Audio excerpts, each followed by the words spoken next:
मित्र, हम सब जानते हैं कि देवों की देव महादेव की कथा सुनने मात्र ही समस्त पाप धुल जाता है। समस्त पाप कुकृत्य का नाश करने वाले समस्त जगत के एकमात्र शक्ति भोलेनाथ के 5 ही है। महादेव की नाम से ही परिवार में सुख, समृद्धि, शांति की आगमन ओती सिग्राह होती है। मित्र, आज हम सुनेंगे शिव पुराण की विद्येश्वर संहिता 18वां अध्याय, जिसमें बंधन और मोक्ष का विवेचन, शिव के भस्म धारण का रहस्य। मित्र, हमारे चैनल ज्ञान संहिता के यह कथाएं श्रवण करके अगर आपको संतुष्टि मिलता और बार बार श्रवण करना चाहते हैं तो चैनल को सब्सक्राइब जरूर करके रखिएगा, ताकि हमारे प्रत्येक वीडियो आपको तुरंत मिले। ओम नमः शिवाय। हर हर महादेव।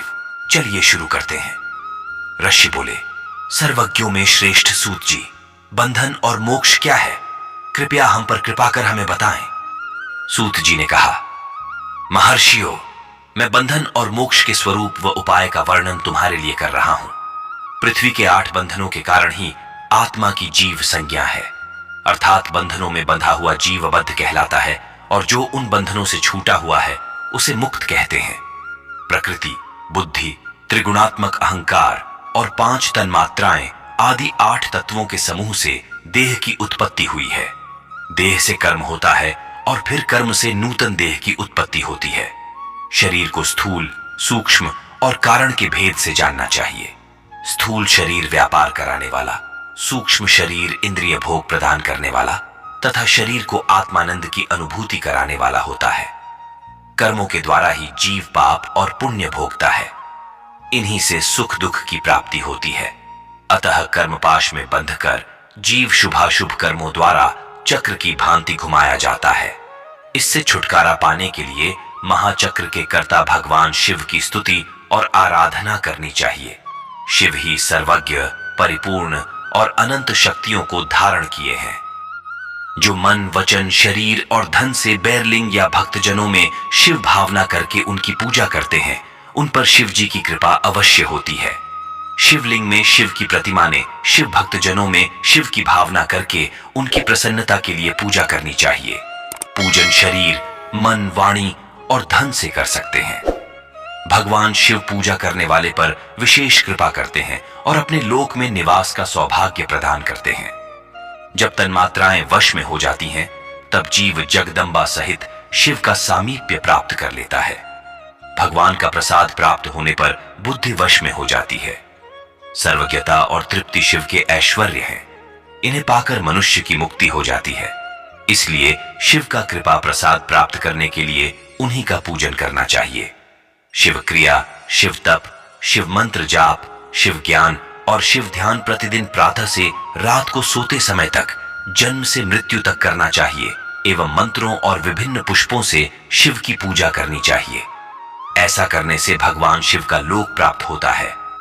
ऋषि बोले, उत्तम व्रत का पालन करने वाले सूत जी, शिवलिंग की पूजा कैसे करनी चाहिए?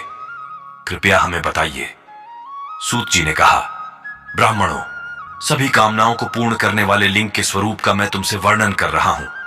सूक्ष्म लिंग निष्कल होता है और स्थूल लिंग सकल। पंचाक्षर मंत्र को स्थूल लिंग कहते हैं। दोनों ही लिंग साक्षात मोक्ष देने वाले हैं। प्रकृति एवं पौरुष लिंग के रूपों के बारे में एकमात्र भगवान शिव ही जानते हैं और कोई नहीं जानता। पृथ्वी पर 5 लिंग हैं, जिनका विवरण मैं तुम्हें सुनाता हूं। पहला स्वयंभू शिवलिंग, दूसरा बिंदुलिंग, तीसरा प्रतिष्ठित लिंग, चौथा चरलिंग और 5वां गुरुलिंग है।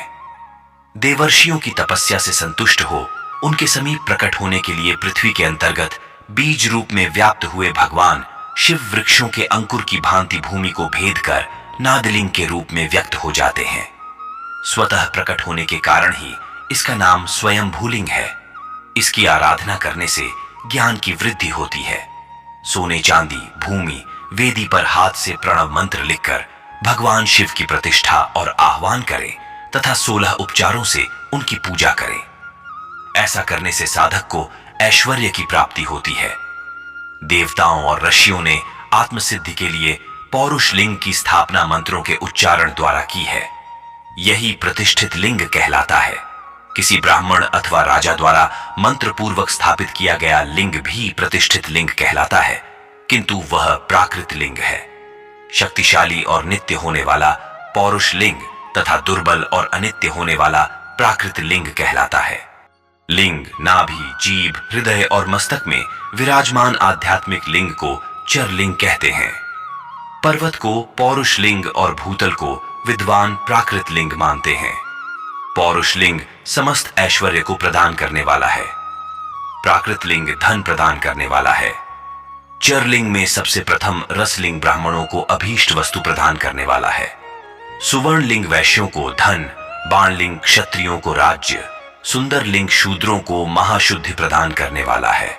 बचपन, जवानी और बुढ़ापे में स्फटिकमय शिवलिंग का पूजन स्त्रियों को समस्त भोग प्रदान करने वाला है। समस्त पूजा कर्म गुरु के सहयोग से करें। इष्ट देव का अभिषेक करने के पश्चात अगहनी के चावल की बनी खीर तथा नैवेद्य अर्पण करें। निवृत्त मनुष्य को सूक्ष्म लिंग का पूजन विभूति के द्वारा करना चाहिए। विभूति लोकाग्नि जनित, वेदाग्नि जनित और शिवाग्नि जनित 3 प्रकार की होती है। लोकाग्नि जनित अर्थात लौकिक भस्म को शुद्धि के लिए रखें। मिट्टी, लकड़ी और लोहे के पात्रों की धान्य, तिल, वस्त्र आदि की भस्म से शुद्धि होती है। वेदों से जनित भस्म को वैदिक कर्मों के अंत में धारण करना चाहिए। मूर्तिधारी शिव का मंत्र पढ़कर बेल की लकड़ी जलाएं। कपिला गाय के गोबर तथा शमी, पीपल, पलाश, बड़, अमलताश और बेर की लकड़ियों से अग्नि जलाएं। इसे शुद्ध भस्म माना जाता है। भगवान शिव ने अपने गले में विराजमान प्रपंच को जलाकर भस्म रूप से सार तत्व को ग्रहण किया है। उनके सारे अंग विभिन्न वस्तुओं के सार रूप हैं। भगवान शिव ने अपने माथे के तिलक में ब्रह्मा, विष्णु और रुद्र के सार तत्व को धारण किया है। सजल भस्म को धारण करके शिव जी की पूजा करने से सारा फल मिलता है। शिव मंत्र से भस्म धारण कर श्रेष्ठ आश्रमी होता है। शिव की पूजा अर्चना करने वाले को अपवित्रता और सूतक नहीं लगता। गुरु शिष्य के राजस, तामस और तमोगुण का नाश कर शिव का बोध कराता है। ऐसे गुरु के हाथ से भस्म धारण करनी चाहिए। जन्म और मरण सब भगवान शिव ने ही बनाए हैं। जो इन्हें उनकी सेवा में ही अर्पित कर देता है वह बंधनों से मुक्त हो जाता है। स्थूल, सूक्ष्म और कारण को वश में कर लेने से मोक्ष प्राप्त होता है। जो शिव की पूजा में तत्पर हो, मौन रहे, सत्य तथा गुणों से युक्त हो, क्रिया, जाप, तप करता रहे, उसे दिव्य ऐश्वर्य की प्राप्ति होती है तथा ज्ञान का उदय होता है।